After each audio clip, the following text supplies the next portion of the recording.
біреулер араққа тәуелді, біреу жаман қылық мінезге, жалпы тәуелділік өзіне келтіреді. Екіншісі жаман жол.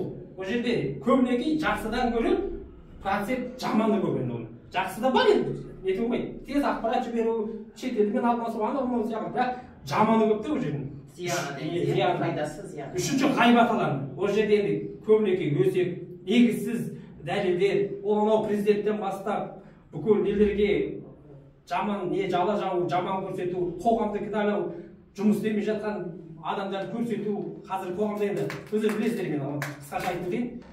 Төртінші жаман көріністер. Кез келгенін жасап қалсаңыздар, жаман көріністер ол жерде тіпті жаман сайттарға дейін де қазір емін-еркін. Ашып қалса кез келген адам қолжетімді кіре алады. Және бесіншісі ақпараттың жалғандығы. Көбінесе жалған ақпарат береді. Қазір интернетте соңса сөйтеді екен, бүйтеді екен, аны солай болып жатыр екен, былай болып жатыр екен. Былайша айтқанда өсек аян ғой енді. Алтыншы уақытты ысырап ету. Ең нәрсе алтын уақыт дейміз ғой, алтын уақытты ысырап ету. Ол білімнен де тосып қояды, ол жұмыстан да тосып қояды.